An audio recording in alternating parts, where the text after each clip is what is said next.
What was the last thing you bought on the internet?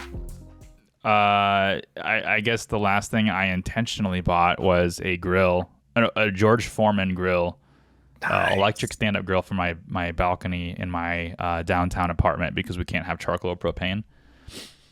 And Wait, so it's electric, it is right? electric, yeah. You And the gotta first thing plug I it in grilled on it outside. was a vegan burger. And then I showed it to my very conservative military dad, and he says, "Look what Minnesota's doing to you." That's awesome. uh, yeah, and I was like, Was actually, it good though? Was the it burger was good? phenomenal. You know what's great about it too is that it was actually the same cost as a pound of ground beef, and it was a pound of vegan plant based beef. It was the brand Impossible beef, Oh yeah. and Yep. I don't know why it was the same price. Usually that stuff is way more expensive, but maybe it's just coming down. But you know what the cool part about it was is that I didn't have to wait for it to cook all the way through. Like I was eating it, like eating pieces of it like raw, just because I can, because there's not any like of the farm parasites in it, because Parasite. it's just plants. Yeah, yeah. And so when you cook it, you can cook it for way less time and still have like that irony red, like fake kind of blood feel Fake blood. to it. Yeah. Plant blood. Yeah, I mean, you can tell that it's not a like a meat burger Hmm. just by the taste. It just tastes different. But it's still a burger and it still tasted pretty good. I did For that the once. The sausages. I can't remember. It was like plant sausage. It oh was okay. I would do it again. I haven't, but I would. I'm just not gonna go out of my way, I guess. yeah, for the record, I'm not vegan or vegetarian, but I do like to dabble. Lauren's getting she's not she doesn't like red meat as much as I do. But we do get steaks every now and then at a steakhouse near here called Manny's. It's so good. But we're just trying to like take it easy on the red meat. I think she has a little bit of a moral dilemma with it, and I can kind of agree with it too. But it's so damn good. Um, and we've pretty much switched to only like chicken and fish in terms of meat here. So, but if this Impossible meat stays the same price, I think we're just gonna do that a lot. Okay. We're I gotta. conservatively vegetarian. We're vegetarian if it makes fiscal sense. That's smart. Oh, that makes sense. I was gonna say this is a little bit of a political one, but it could be potentially fun. I was reading the laws that Iowa passed Hmm. uh, most recently, and one of them was allowing semi-automatics, including AKs, for deer hunting.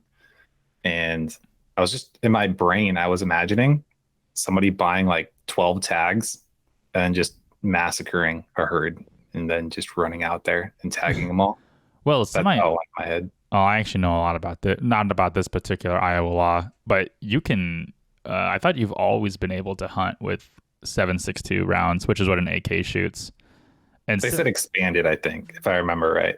I didn't do a great job of reading through it. There was also a few other ones. One of them was like 16 and 16 and 17-year olds can now watch children alone in daycare facilities. That was one. No expansion of casinos oh, in Iowa. So like no new casinos for a few years. Something about Iowa has a lot of casinos. mm, Dude, Missouri has this really weird casino rule where you can only have a casino on a river. Well, that's what's what Lauren told me. Maybe it's Oklahoma, but I I'm mean, confused. yeah, it's really stupid. Is this like a hack? Is this like you can't have casinos, but water isn't land? So I don't know, but I remember hearing she's like, "Yeah, all the Missouri casinos are on a river," and I thought about it. I'm like, "Yeah, I guess they are." We even have a casino that's a boat in Kansas City. that's kind of cool. Yeah. Well, let me hit with you the other ones though, because some of them were cool. Or not necessarily cool, but one of them I just thought this was funny. It was something about expanding. You can't no like violence against old people or something. I was like, what? I don't get it. What changed? Before Like, it was cool, well, yeah, not anymore.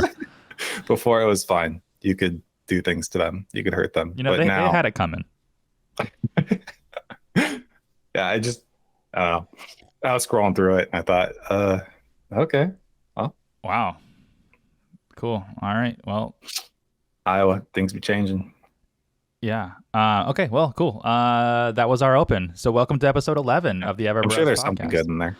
Oh, I ruined it. Start over. Say it again. I'm not even talking now. Okay, I'll do it again. Well, welcome to Evergrow's pod. Oh, damn it. Dude, now you got me all messed up. Okay, I'll do it. All right, guys. Welcome. Wait. I'm gonna. Here I go. Woo!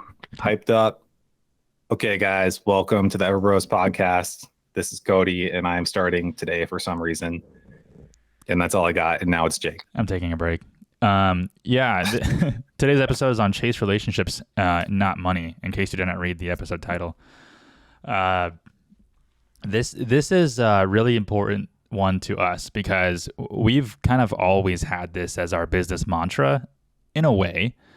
But after what we talked about in the last episode of every client not being a good fit for you, we've kind of expanded that to all aspects of our business, but have actually solidified it in our core instead of just being like, hey, let's just focus on, client relationships, because relationships extend beyond clients. They're internal. They're with industry insiders and leaders and publication people and your clients. So this, we can piggyback a little bit off of the last episode, which is one, making sure your clients are a really good fit. If you can if you can hire better than you can fire, in other words, if you can onboard better than you can, get rid of a bad client, then you shouldn't have to deal with that as much. And you're only building the relationship. You're turning down clients who might have a lot of money in the pursuit of clients who have less money, who pay for smaller packages, but stay with you longer and then eventually grow into that high paying client, which we have had multiple times. But I don't want to rehash last episode. I want to move into some new topics. And one of them that I had was be okay with turning down business that competes with your client. It's a business model that we have, that we've had since we started. And we ran into this a lot earlier for some reason. Now we're a bit spread around the map. I've got a little pin map above my computer that shows me where all of our clients are. And some of them we have like tight little clusters, but none of them interact with each other, either with service areas or services. But early on, we were getting clients that are prospects that were calling us and wanting our marketing services, but we already had a client in the area. And multiple times I had to turn down people. And I remember going to Cody, and being like, hey, I think we're running into an issue where we're getting a lot of like clients in the same area, and we're turning down a lot of business. And there were situations where I turned down multi-million-dollar businesses, and at the time, they would have been our first $1 million plus a client. I say that in terms of their revenue, not how much they pay us. But that'd be cool. I'll take that. Yeah. I actually wouldn't. I don't want a client who pays us $1 million right now. Yeah, no, not right now. Yeah, Please, no. We don't have the infrastructure for that. Yeah. Like come back to us in a few years and then cool. Yeah. But they had there was a client in our area, and I had to turn him down, and our client in that area was on like our basic package, and this new client would have been, paying us 3 times as much as them. And I stuck to my guns. I said, no, we already have a client in this area. Really sorry. And I remember beating myself up around that, but I'm like, whatever. Mm-hmm. That's our business model. But to that effect, also let your client know. This is kind of like it's a little shady, it's a trick. It's more of like a psychological thing. Reach out to your client and tell them, hey, this company reached out to me and I had to turn them down because they competed with you. The responses that I always got back from my existing clients were just absolutely amazing. They were like, no way. I can't believe you would do that. Like, this is really cool. And every client I've had to do that with is still with us today.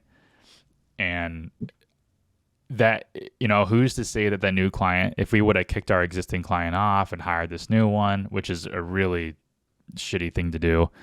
Oh, but if we did that, who's to say that the new client would be with us today?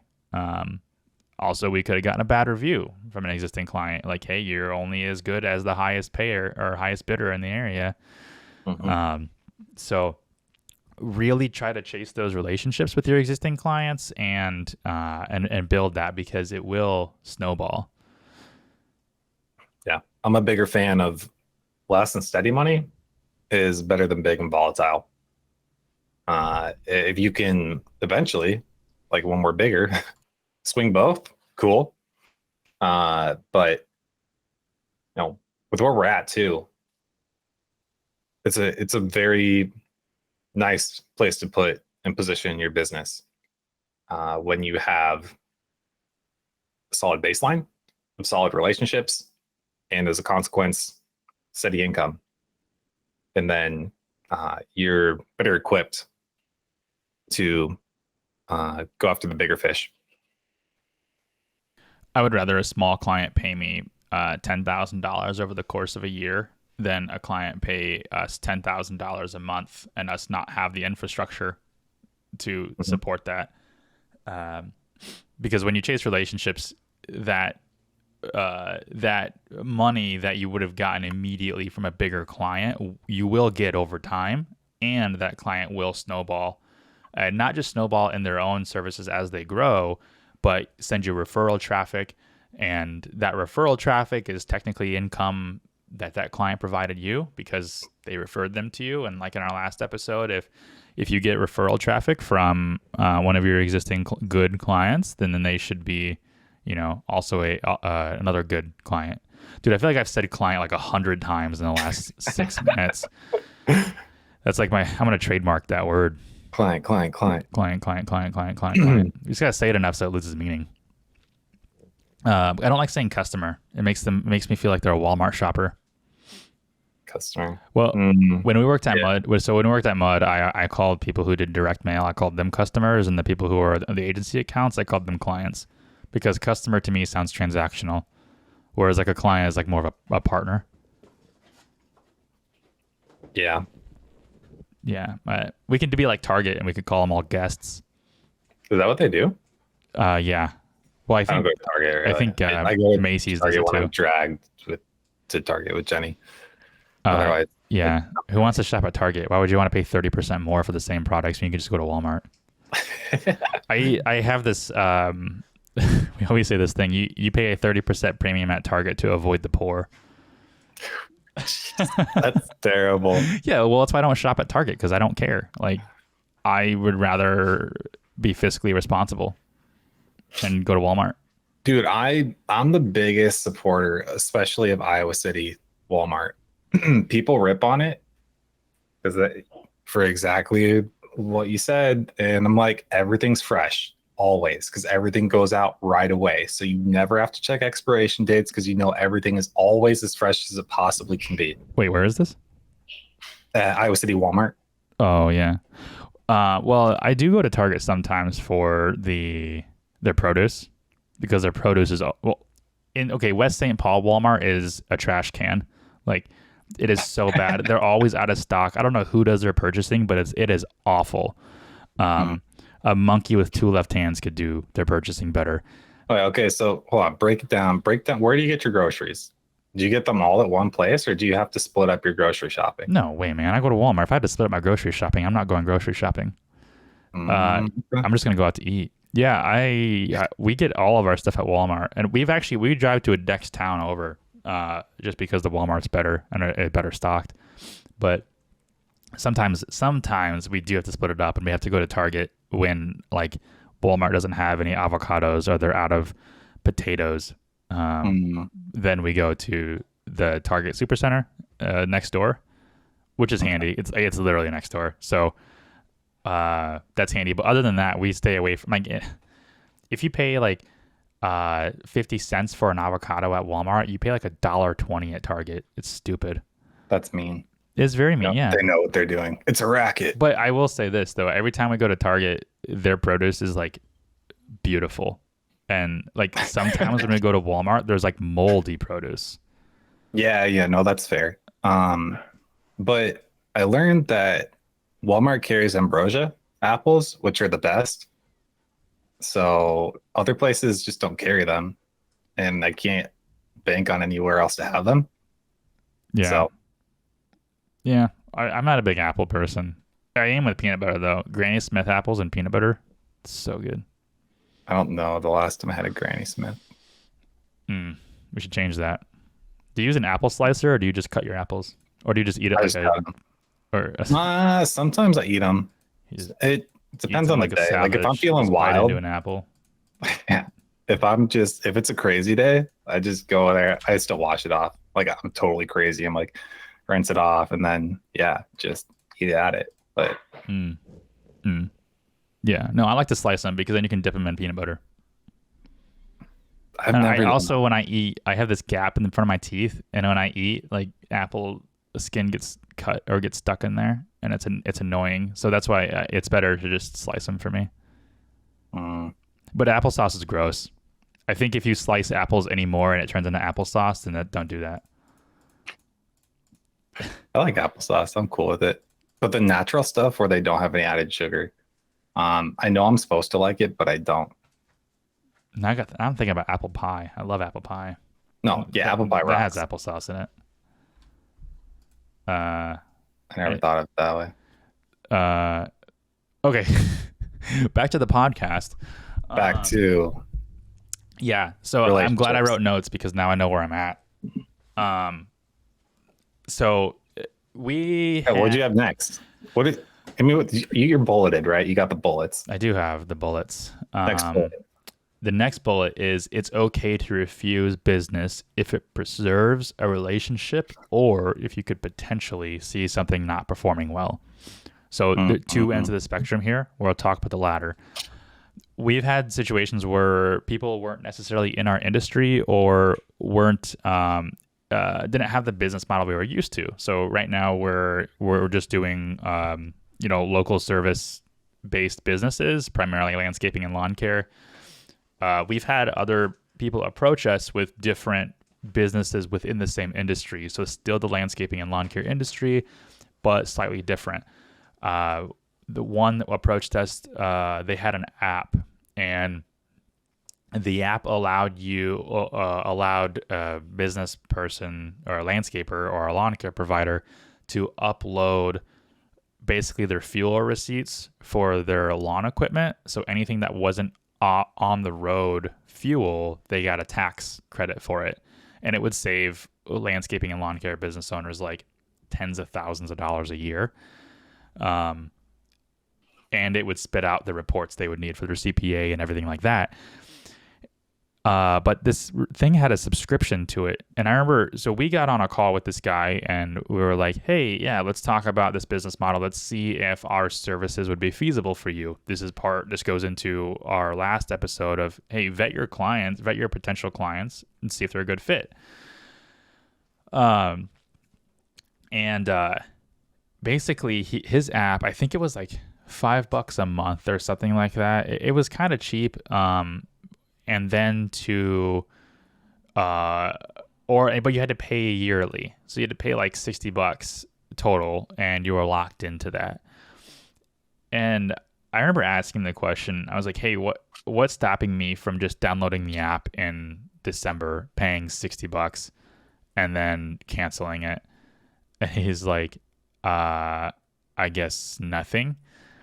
And so that was when I was like, well, all right, well, let's let Cody and I think about this a bit. And then so we hopped on a call after our normal calls, as we always do, to talk about it internally, and ultimately determined that it wasn't a very good business model.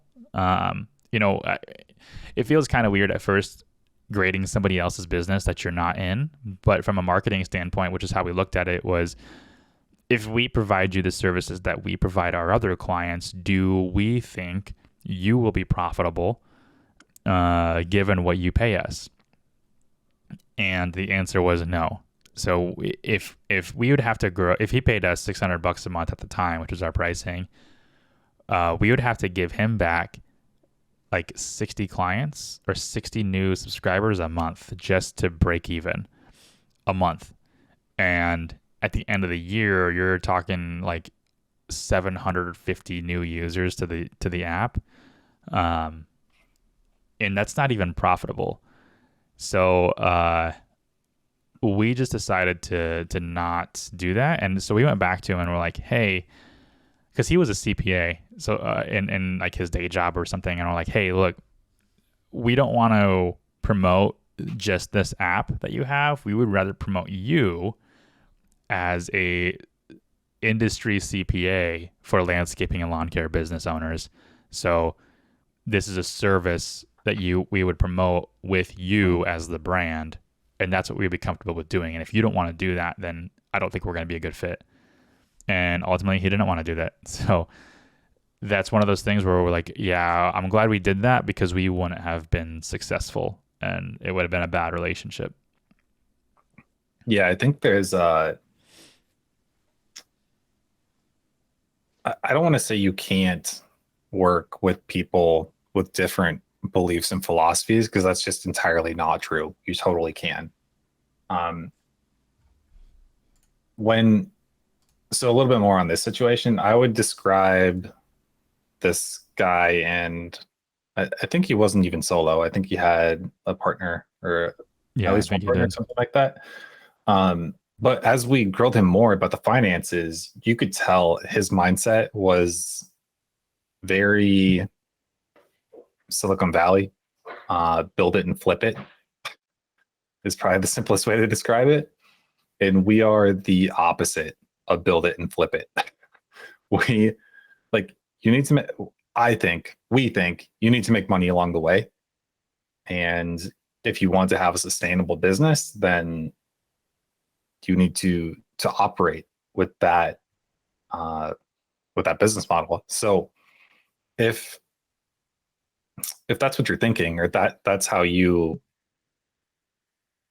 the person with that kind of mentality on how they want to grow something like that, if they're thinking, oh, I'm just going to build this and then later on I'll figure out how to make it profitable, while giving us money that we have to justify back to him, is a very difficult thing to do. And I think that uh, it would be hard to see eye to eye with someone like that and have a relationship where you're in agreement on performance and the direction of growth and all of that. So uh, yeah, that you totally can in a lot of cases, but I think that was one that made it especially difficult to work with, Yeah, just purely financials. and you don't know who this person is I don't want to say in bed with, but I'm going to say in bed with, because if they're in your industry and they're coming to you, chances are they know other people in your industry, and they might have a close relationship with an industry stakeholder or someone who has a big name for themselves.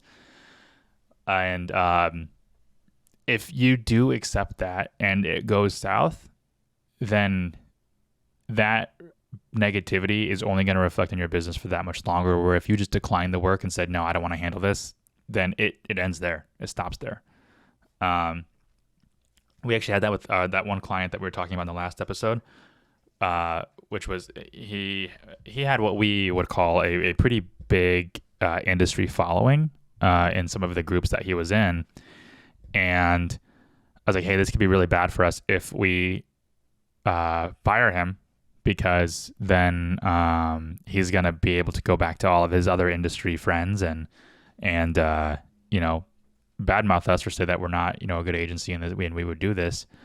But then we also came to the realization that if we continue this, it's just the inevitable is just going to happen. Either he's going to fire us or we're going to say enough is enough, you know, further on down the road. And at that point, they're going to have so much more to say about us negatively if we continued that negative relationship. So that's when we made that executive decision to say, you know, we're done now. So there is less to be held against us. And yeah, but it goes the other way too. Like you could have people in the industry who aren't necessarily your ideal client, but still in the industry, and form partnerships with them and relationships with them. And one of them that we have is Scott with Million Dollar Landscaper. He has that podcast that we've mentioned in a previous episode. And that podcast has gotten us a lot of traffic and a lot of leads and a few clients. A lot of them are still in the pipeline because the episodes just recently aired. So he approached us. I mean, we've kind of made subtle, not jabs, but subtle things about his website. But they were things that were like just like not working. Like a URL was broken or a link was going to. It was well intended. Yeah, Like, hey, seriously, just for functionality, you might want to. Yeah, and we honestly really had no intention of like taking over that. We were just saying, hey, you should fix this. And he has us listed on his website as a partner or a referral or one of his resources. He's also got one of our competitor, well, I mean, kind of a competitor of ours on there as well. And I feel bad sometimes because his clients have come over to us and almost stopped services like mid-month or mid-build and had us start working. And so I would imagine he doesn't like us very much. And we almost just had it happen again. And where he was building out a website for a new client, and the new client wanted us to take over ads. And I said, hey, we don't break out SEO and ads. I mean, if you listen to our previous episodes, we have our packages. This is what you get. And he was considering firing him and hiring us just to handle everything. And I'm like, man, this is not a good look. So I went to Scott on Facebook and I said, hey, dude, here's the situation. When you promote us, make sure that like we take over everything, because we're in this really awkward situation where he can fire our competitor, who is also a resource for you and also a partner to you. Then it makes us look like we're stealing his clients. I'm like, that's not how it's going down.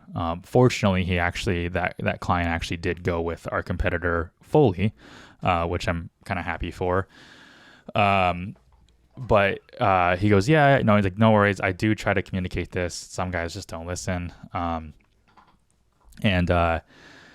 then he sent me another message at the end of that thread, and he goes, hey, I was actually wanting to talk to you guys about doing something for my website and our marketing. We've been kind of stuck at our growth for the last year, and the current agency is, not necessarily giving us what we are after. So Cody and I actually just had that call with him this morning, to see what we can do to help. And he's not our typical client, so we had to have a little powwow right after the call that we typically have. And although it's not our standard set of services that we're going to offer or how we price them, we're still going to help him out because we are building this relationship. And actually, we even presented him. We said, hey, we don't.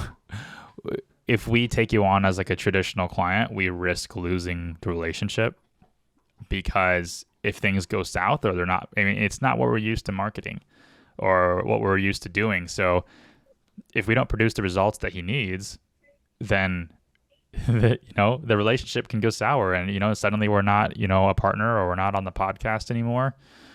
Get kicked out of his group or something, and that's just not what we want to deal with. So we had to come up with some creative solutions to figure out, hey, what's the best thing that we can do to, one, help you out, and also make sure that this relationship is preserved. Do you have anything to add to that? Sorta. It's really it's an offshoot, but I am a big believer in everybody can win between you and your competition. I don't think it's how can I say this? I think people have enough demons themselves and struggle with enough of their own problems and their own limits on themselves, that the things that are holding them back are not competitors. So I think that you and your competitors can both win. You can both improve, you can both get better, and that the things that are holding you back, it's just not each other. It's realistically you. You're the one holding yourself back. So, and like, I'd say like the majority of the time when we learn about the details, about what people care about or their priorities, then there's usually a big enough difference, even if it's self-defined, that somebody might want to go with a competitor over us, because we're saying, well, if you don't know that, then we know that about ourselves. So we're telling you that you're not a good fit for us. So those things can happen. And again, I guess I say that because it's not worth building a sour relationship about. You can have friendly rivalries, and that's fun, but don't go West Side Story. I don't even know what West Side Story is. I've never watched it or read it or whatever you do with the media musical, consumption right? regarding West Side Story. Yeah, it's a musical. They got like butterfly knives, I they think. keep remaking it, and I keep hearing, and it just gets like the trailers for it just get worse and worse every time I see it. So I'm just like, I don't ever want to see this. Like, I'm over it. Never. Yeah. No. Yeah, we have some friendly rivalries. We have some. I guess we don't have any like negative rivalries at all. But not that I know about. I mean, they probably have some internal grudges, but that's on them. This would be one of those things where if somebody, like, if I was walking down the street and they were like, "Hey, Tony Ricketts doesn't like you," I'd be like, "What? Who's Tony Ricketts?" Oh yeah. Like, this is news to me. I thought he was an okay guy. Yeah. Yeah. No. In case you guys don't know, that's one of our what we would consider our competitor. Although I still think we serve different businesses. I think he's more like the franchise. Yeah. Yeah, I think there's enough differentiating. Yeah. But even so, also, I don't think he serves the same competition in his market. So we could technically be in his market. Like we could compete for the same business, but if they get that business, then okay, well, we'll just go after somebody else in your market. I guess I realized I'm in danger of sounding like Gary Vee when he's like, "I got nothing but love for you, brother." Like, I'm not trying to be quite that guy, but I'm just saying that, like, it's all about authenticity. Or he sounds like Charlie Day. It's all about authenticity. Yeah, I guess I'm just trying to say, like, even those relationships matter. And if you get malicious about it, that will cost you money in a weird way. So yeah. I think I have a podcast on deck sometime where it's don't talk negatively about your competition. I actually wrote a blog post about this on jconley.com where it's if you talk negatively about your competition, you will lose sales. Because it's instead of building yourself up and we're going off track. Instead of building yourself up of, hey, this is why you should go with me or why you shouldn't go with me, you're tearing somebody else down. It's the same thing as bullying. Like, you're tearing somebody else down to make you look better without actually presenting your own value. And people see right through that. Whether they consciously think it or whether it's subconscious, they will see you as the person who is okay with tearing somebody down and not just promoting your own values. Mm-hmm. But that's a good relationship point too, is relationship with your competitors. So I had... How many more bullets you got? I got a couple more. I have one that you brought up, which was relationships are snowballs, which I kind of mentioned before. Yep. You mentioned that people will push hard early on, and like salesmen, yeah. Well, yeah. I think it was in regards to uh pushing hard early on, and kind of going through the difficult times to Mhm. watch this relationship with a client kind of snowball and into something a lot bigger. Yeah, I think that here's what I see. Even as the operations guy, like I'm not, I've said before, I'm not really super involved in uh the actual sales portion of acquisition. But like I am active on like in Facebook groups, especially where I'll comment and contribute value, give people advice when they ask questions, that sort of thing. Um, the the guys, we'll say guys is now gender neutral. I'm just gonna say that. It includes women too. Uh, the people, the guys who come out swinging in their first year and they're just promoting nonstop. Hey, come to me. I'm amazing. Get this. I will make your business amazing. There's a logo Uh, guy doing this in a Launchpreneurs. The group is called Launchpreneurs, and there's a logo guy. Just like that's all he does. It's just like, do you need a logo? Do you need a website? And I think the guy is generally like, he's a good guy, and he's not like his diction is very very informal. And I appreciate that about him. But sometimes I'm like, dude, shut up. Like people know you're in this group. yeah, I I think either like someone with good intentions needs to just tell them because those people aren't here in a year. They're gone. Because this stuff takes time. I mean, I kind of lucked out because Jake, you had been building relationships in this industry before I came on board um, for years. So Well, a when year. okay, a year, but still a long time, Yeah. and you benefit from that, and it snowballs, and then you see all the perks. I think a really simple example of this is it is very difficult to guest author. I don't mean guest post as in like I purchased a guest post or I'm doing reciprocal linking. I mean like a legitimate publication that you're getting your name on and writing a quality article. That's a very difficult thing to do the first time. It is very easy to do the second time. Once you have Yes. been approved, once you know the editor, once they know that you write good stuff and that their audience likes it, all you have to do is reach back out to them again and be like, "Hey, I got an idea. What do you think of this? Can we get it posted?" And usually they're like, "Whatever you want, man. Whatever. Let's do it." Yeah, you become like whitelisted. It gets so much easier to post stuff on things if you can build those initial relationships, which is pretty much all I was doing without realizing I was doing that uh, in my first year before Cody, which was just getting in lawn care forums and groups and just answering questions and building this foundation. And then also, I mean, the like the 3 or 4 months before you joined, I was going hard on promotions and building relationships with that podcast.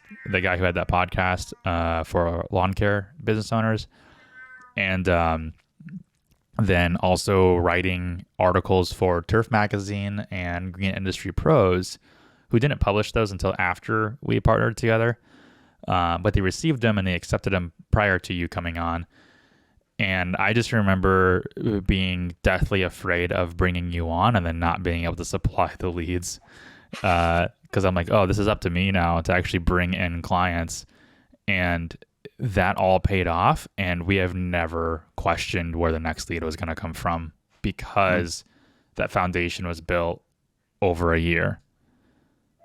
And it wasn't due to, selling ourselves or just posting all the time. It was literally just being a resource for a year. And then everything just kind of snowballed. And I think late 2019 is when it really took off.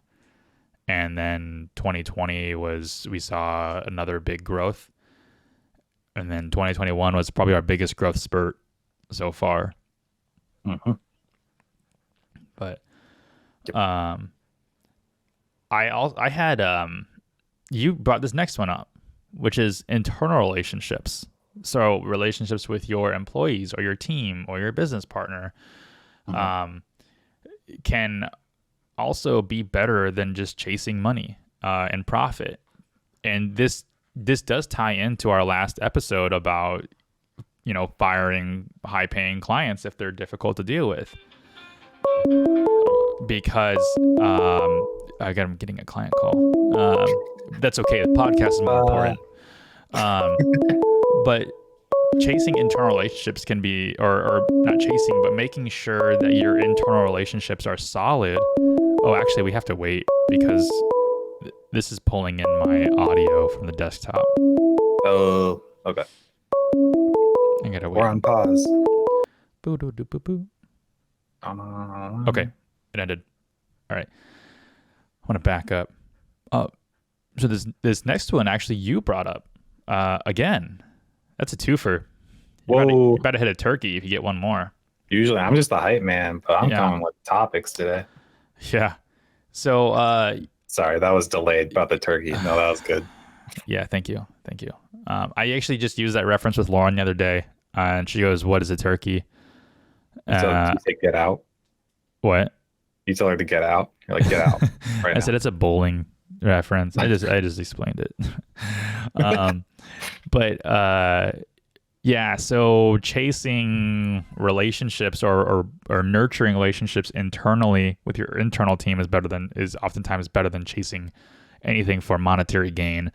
And this kind of ties into the last episode about us firing that high-paying client because we valued our internal relationships with our employees more than we did a client's money. And I think it's turned out a lot better for us. I mean, I think if we still had that client, I don't think we would have any employees right now. I think it would just be us trying to manage their account. And we'd probably be losing other accounts left and right. But making sure everybody's happy. I know like you do a lot of work with Lisa and Eva and just checking in with them and seeing how they're doing. I know when we hired Lisette, she lives in Colombia. So legally she's not an employee and I have to disclose team member. That. Yeah, she's a team member. As said by our lawyer. But we pay her and we treat her like she's an employee. But not in the legal sense. Yeah. I keep throwing out the disclaimers every time. It reminds me of that Parks and Rec episode where Amy, I can't remember her last name, but she goes to check on Andy in the hospital after he falls in the hole. It's like episode 2, and she's like, "I'm so sorry," and like the legal advisor's in the doorway. He's like, "Nope, can't say sorry. That implies," and like he's just like, "Nope."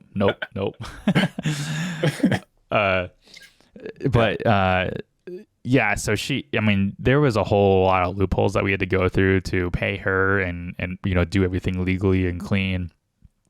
And, just checking in with them and making sure that, hey, like how's your workload doing? You're not overburdened. I can see a lot of this stuff in ClickUp because all of us track time in ClickUp except for Cody. That wasn't pointed at all. Nope. And I can see what their workload looks like, how many tasks they're assigned and everything like that. But it doesn't always give a clear picture. And sometimes I just have to ask them and say, hey, how does your workload actually look? Lisette said that doing images for a website takes, 5 to 7 hours. And then I looked at we launched one of our clients' websites and the entire website launch took 7 hours. And I was like, liar. But then we had another website that took 30 hours. So like it does kind of average out, and it just depends on what the client is and what their current workload looks like on a subjective manner rather than just looking at numbers. But when they're looked after like that, they have more want and more desire to actually do things that aren't client related. So research how to better use Divi, which is our website builder, to create cooler and unique things on the website. And I know Lisa said she wanted to do that, and she felt motivated to do that, which is cool because I didn't tell her to. Give me a second. This is I'm I'll be right back. All Give me right. 1 minute. Okay.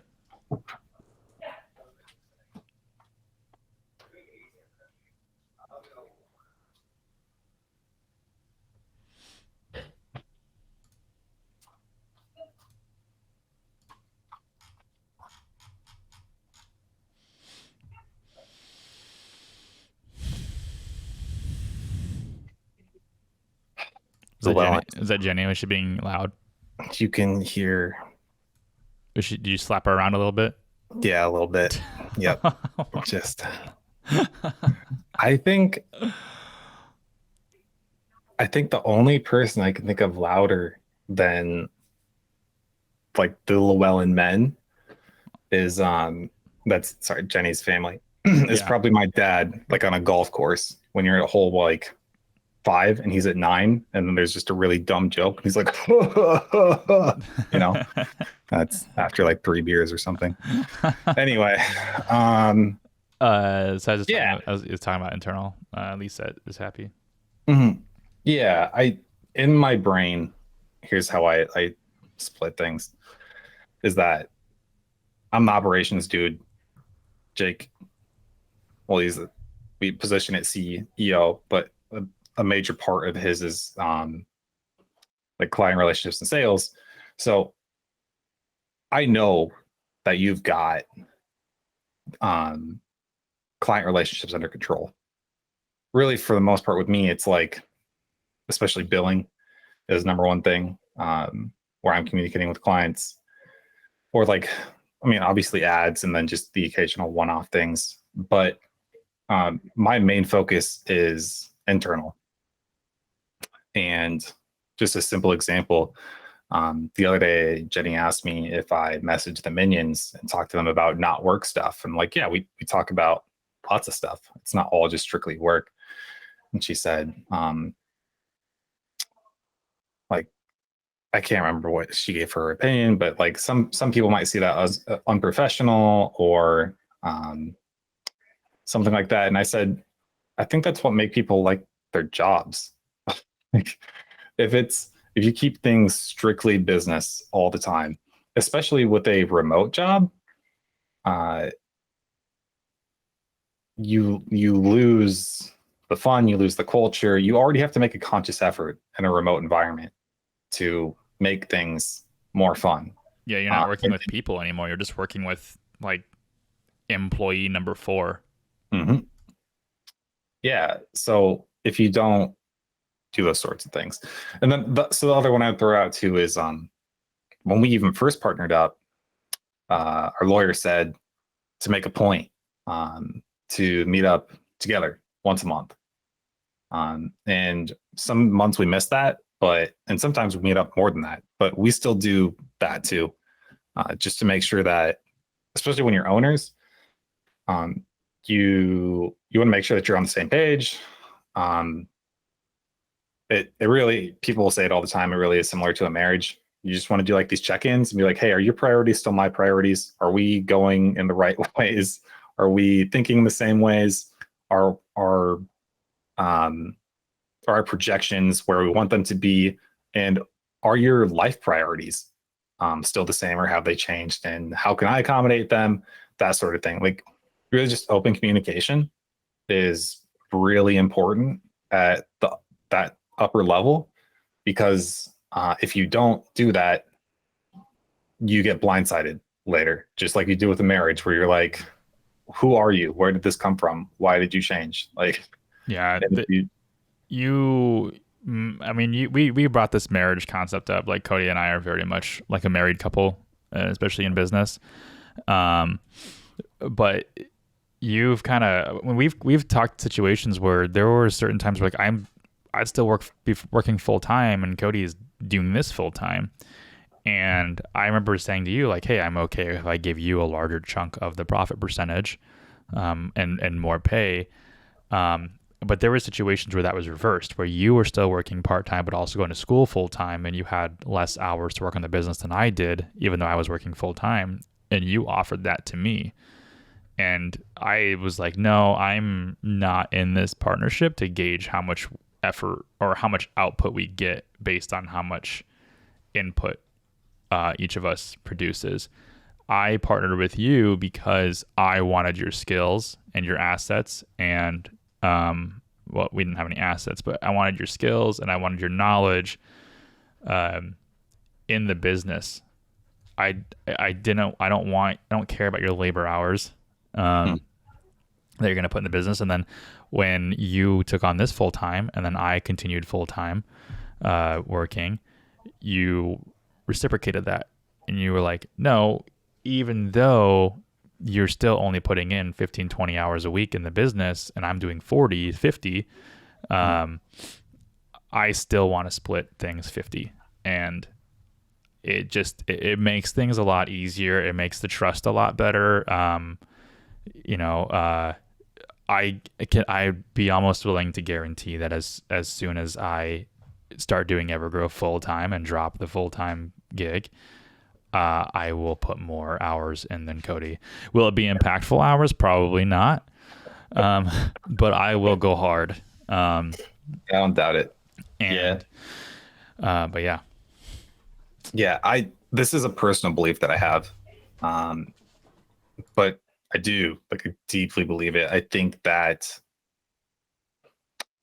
when you have partnerships, that the success of your business is limited by your interpersonal relationship, and you have to grow together as your business grows, or else you risk getting to a point where you're too big and the trust isn't there, that the money becomes an issue. Because when you start out, you want to imagine and think as though everything is very big and successful, and you want to plan with those safeguards in place. And we've talked about how we did that before too. But uh, there's just so much that either people ask me, or um, they ask me if I worry about, or they say that they're worried about, and I'm like, dude, I don't think about those things. I don't worry about those things. Like Jake just isn't a bad guy, so I don't have to think that way. Like I know what to expect from you, and um, it's not surprising. So I think when people do that and they develop that relationship, especially with a partner, um, that's very important. And then you get to sidestep all these problems that you hear about and read about. And I, it's how I like to do it. Um, you can do it the other way, but I imagine you'll sleep a little bit less. You'll have to spend more time talking to lawyers, and it would just be easier if you just build trust over time. yeah. Um, I yeah. I think that's. I mean, we're we're talking more almost about just building relationships with your partners and internally too, but also nailing on building industry relationships and chasing those. Mhm. But I did want to mention another partner based relationship too, which is still chasing our partner relationship and not the money. Mhm. Because I think very much like a CEO. I am very money driven, and how can we grow revenue? And Cody's always there in the back seat to be like, hey, we should slow down a little bit. We're gonna crumble internally.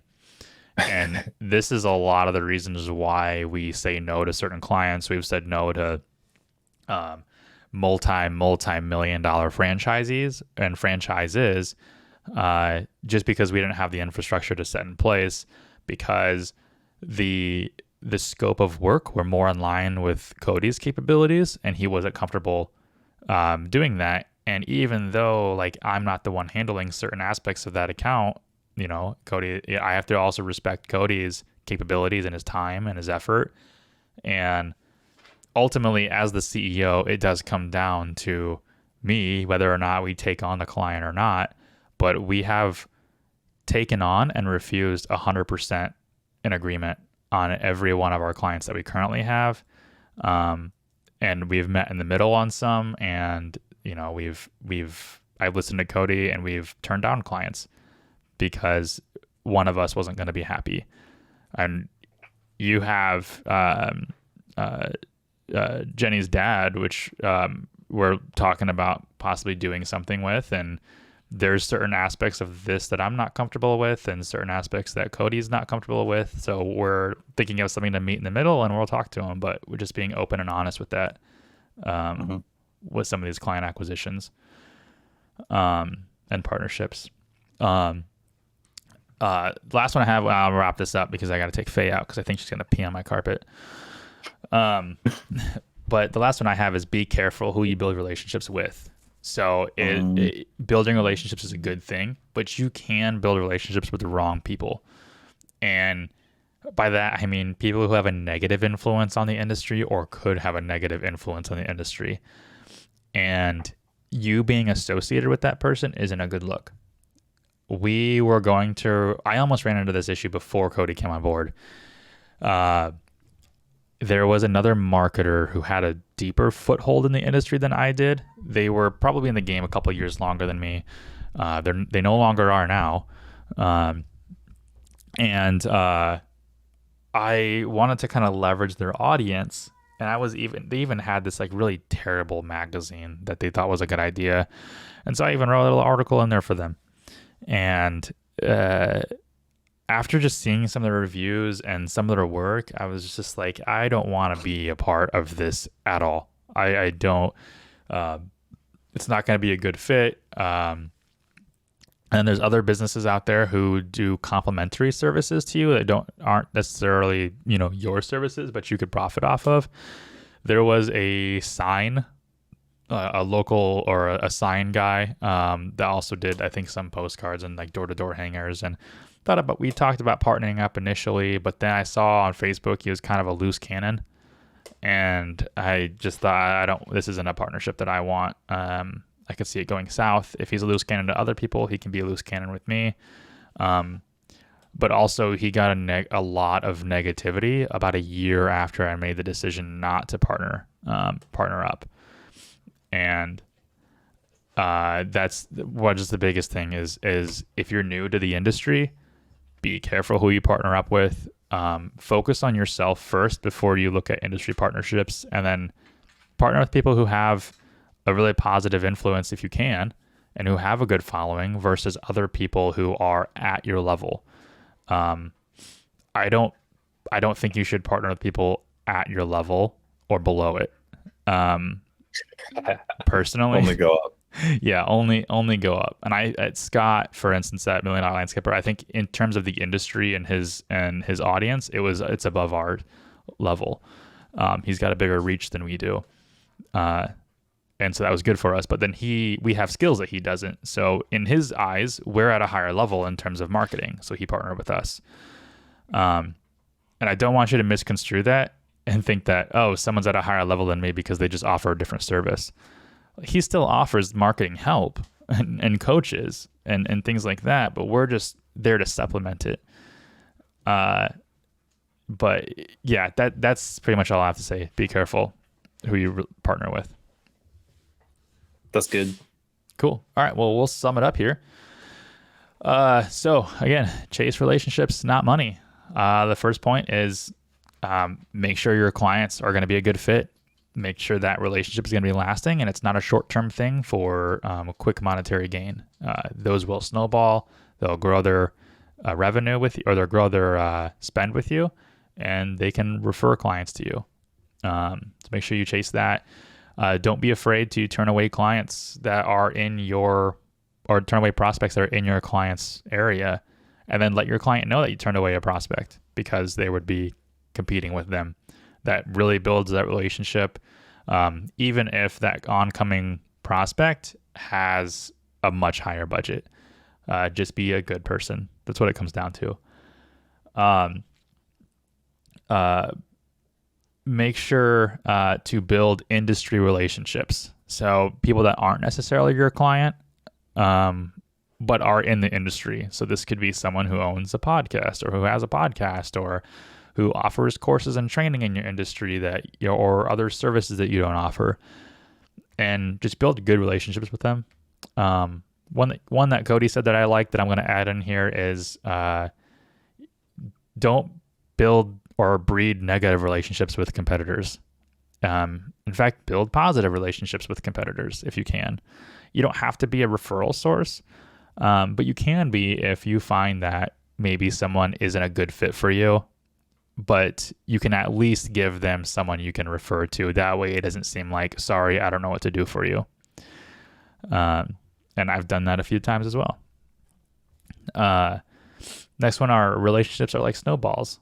So even though you don't have a relationship now, you can start the relationship building process in the sales process or just in forums and groups, and you can just be helpful and people can know you, and you don't have to sell them as hard when they finally do need your services.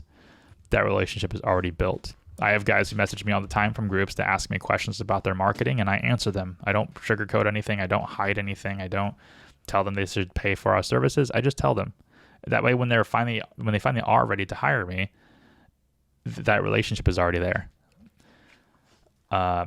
Focus on internal relationships, your team, your partners, everybody who you work with, because a team that enjoys working together will stay together, and it is cheaper to maintain employees than it is to hire employees. And then be careful who you build relationships with. Not everybody you befriend is a good idea. So just vet your partners, vet your relationships, and you should be good. Good stuff. Great.